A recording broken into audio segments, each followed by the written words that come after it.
Merci, M. Auger. En ce moment, la hauteur maximale sur la zone H5020, c'est quoi? 8,5 mètres. Monsieur, ici. Monsieur Adam 8,5 Boubou. mètres. Excusez. Désolé. 8,5 mètres. OK, là, on veut l'augmenter à 10 mètres. Exactement. Est-ce qu'il y a une raison particulière ou Cette demande-là a été formulée par quelqu'un dans la zone. dans la zone? C'est parce que la zone est grande, là. C'est que il y a un citoyen qui va avoir, soit qui veut faire un agrandissement ou il veut construire une nouvelle habitation, puis ça dépasse de 2,5 mètres. Pourquoi il faut changer toute la zone au complet au lieu d'avoir une dérogation mineure sur son terrain en particulier? Les deux options, pardon. Il aurait été possible de procéder par dérogation mineure. On a fait le choix d'y aller en modifiant la réglementation parce qu'on a jugé que dans la zone, compte tenu des formes de bâtiments qui sont autorisées, de passer de 8,5 mètres à 10 mètres, c'était une chose qu'on jugeait naturelle. C'est-à-dire qu'à partir du moment où on a 2 étages sur le bâtiment, on calcule la pente de toit en plus.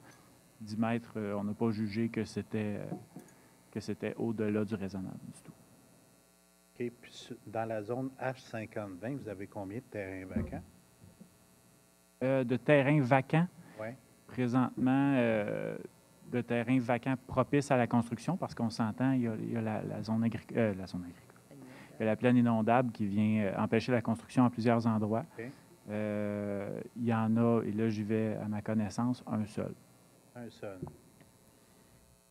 Puis est-ce qu'il y a d'autres citoyens qui ont fait une demande pour soit augmenter la hauteur de le bâtiment ou avoir un deuxième étage ou quelque chose?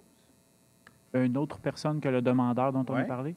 Il n'y a personne, en fait, qui a rempli un formulaire de demande et qui s'est plié à toutes les conditions pour qu'on reçoive sa demande. Personnellement, je trouve particulier, là, en tout respect, que vous changiez l'ensemble de la zone. Il doit y avoir à peu près 30-40 terrains ou 40 lots. La zone au complet, c'est pour un seul citoyen.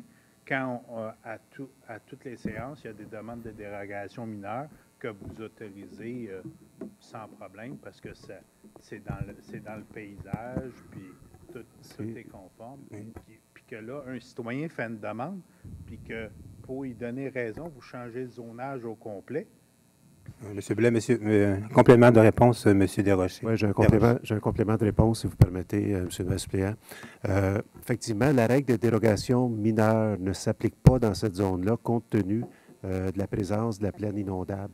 On est en zone inondable et on ne peut accorder de dérogation mineure dans la zone inondable. C'est la raison principale pour laquelle on doit procéder si le Conseil veut bien donner suite à la demande du citoyen par changement de zonage. C'est la seule solution techniquement possible. OK, là, ça fait plus de sens. Merci.